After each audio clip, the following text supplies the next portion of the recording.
တခြားမေခွန်းရှိသေးလား ဟုတ်ဗျာယူသေးတာလျှောက်ထားပါလေဗျာခေါင်းဆောင်ကောင်းတယောက်ဖြစ်ဖို့အတွက်အကောင်းဆုံးနဲ့အထီရောက်ဆုံးကြည်ကြံရမယ်နီးနေတရားလေးတပြီးတော့ဝင်ပြီ ဖုံဖုံရှိရင်နေပြီးတော့ပြေးပြီးအဲ့ဒီအဖြေရှိရင်လေနေပြီးတော့ပြေးပြီးတော့ချက်ချင်းသွားပေးလိုက်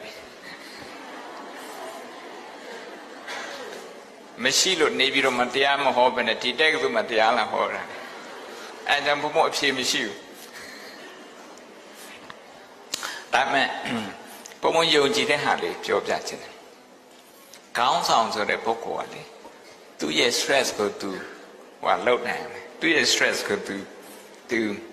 ကင်တွယ်နေရမယ် stress ကိုကင်တွယ်တဲ့နေရာမှာဘုံဘုံ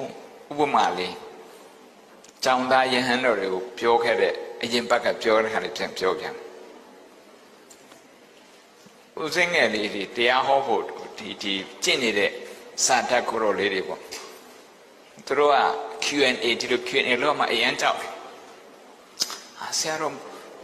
မေခွန်းလူတွေမေခွန်းမေတော့မေခိုင်းချင်တယ်တဲ့မေခွန်းတော့ပေးချင်တယ်ဒါပေမဲ့ဖြေလို့အကိုအဖြေမသိဘူးဆိုရင်ဘယ်လိုလုပ်မှာတော့နဲ့ချက်ဆရာကြီးတဲ့ကြောက်ဆရာအဲ့လိုပြောတယ်ဘုံမောပြောတယ်မြတ်စွာဘုရားကအကုန်သိတယ်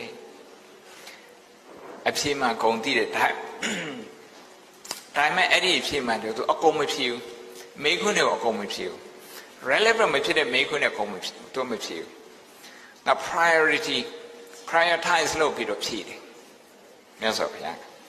ဘာပြောဆိုတော့ဒီသူလက်ထက်မှာရှိတဲ့တည့်ရက်နဲ့ဒေါရမှာရှိတဲ့တည့်ရက်ပဲအများတော့ဆိုတော့ဒေါရမှာရှိတဲ့တည့်ရက်ကအများကြီးဖို့များတာပေါ့ဒီတိုင်းမှာပဲတဲ့သူဖြည့်တဲ့မေခွန်းကသူဖြည့်တဲ့မေခွန်းသူရှင်းပြတဲ့ concept တွေကလည်းဒီလက်ထက်မှာရှိတဲ့တည့်ရက်လောက်ပဲအဲ့တော့မြတ်စွာဘုရားကိုယ်တိုင်ကိုအကုန်မဖြည့်တာတည့်နဲ့အကုန်မဖြည့်တာကိုယ်တိုင်ကြတော့မသိဘဲနဲ့ဘာဖြစ်အကုန်ဖြည့်ဖို့ကြိုးစားတော့အဲ့ဥစဉ်လေးတွေကိုပြောပြတယ်အဲ့ဒါကြောင့်ငါအကုန်သိရမယ်မိကုအကုန်ဖြည့်ရမယ်ဆိုပြီးတော့စိတ်ထဲမှာမထားနဲ့အဲ့ဒီ pressure ကိုယ့်အကိုချထားလိုက်ကိုယ့်အကို create မလုပ်နဲ့ခေါင်းဆောင်တယောက်အနေနဲ့ပထမဆုံးလုပ်ရမယ့်ဟာဗုဒ္ဓအနေနဲ့ဗုဒ္ဓရဲ့လမ်းစဉ်ကိုလိုက်မယ်ဆိုရင်မိမိရဲ့ limit ကိုလက်ခံမိမိရဲ့အတိုင်းတာ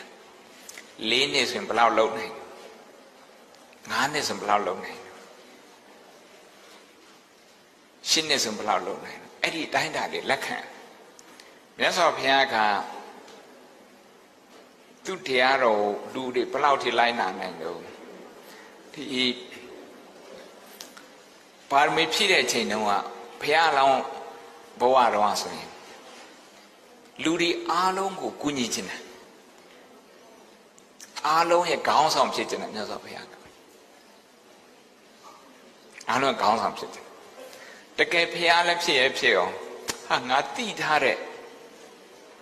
ဒီအမှန်တရားတွေတိထားတဲ့သစ္စာတရားတွေလူအများစုနားမလည်နိုင်ဘူးပြန်တွေးပြန်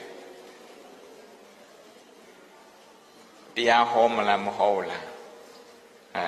အလုပ်လုပ်မလားမလုပ်ဘူးလား तू တိထားတဲ့ဟာ share လုပ်မလားမလုပ်ဘူးလားအဲ့ဒါပြန်ပြီးတော့သုံးသပ်တယ်သုံးသပ်တဲ့အခါမှာအဓိကကြားတဲ့မြတ်စွာဘုရားဘာ decision လုပ်တော့ဆိုတော့တိထားတဲ့ဟာအကုန်ပြောဖို့မလို့ဆိုပြီးတော့ limit လုပ်ထားတယ်နောက်တစ်ခုကလူအားလုံးတရားကိုနားမလည်နိုင်ဘူးဆိုအဲ့ limit ကိုလည်းလက်ခံလိုက်တယ်အဲ့ဒီ limit ကိုလက်ခံရတဲ့ခြားတော့မြတ်စွာဘုရားက तू လုပ်တဲ့အလုပ်တွေအရန်ကို effective ဖြစ်တယ်ဒီနေ့ဒီသူ့ရဲ့တရားတော်တွေအခုတရားပဲကြည့်ဒါအနောက်တိုင်းတိုက်ကူတွေမှာပြန့်ပွားနေတဲ့ဒါပဲကြည့်အဲ့တော့ effective ဖြစ်တယ်ပေါ့တကယ်လို့ခေါင်းဆောင်တယောက်ကအဲ့ limit ကိုလက်မခံဘူးဆိုရင် तू တကယ် focus မရှိဘူး focus မရှိတဲ့အစိုးရပဲဖြစ်ဖြစ်ကျောင်းအုပ်ပဲဖြစ်ဖြစ်ဆရာတော်ပဲဖြစ်ဖြစ် focus မရှိရင်ဘယ်အရာမှ तू လုပ်တဲ့ဟာက effective မဖြစ်ဘူးအရာမထင်ဘူးဒါတခုနောက်တစ်ခုကသူကနေရာတိုင်းမှာအဖြစ်မှရှိဖို့မလိုဘူးလေအဖြစ်မှရှိဖို့မလိုအရေးကြီးတဲ့ပြဿနာ तू လုံနိုင်တဲ့ဟာ तू လုံဖို့ပဲအဲ့လုံတဲ့နေရာမှာ तू သူရဲ့ motivation က compassion ဖြစ်တယ်သူများအတွက်ဖြစ်တယ်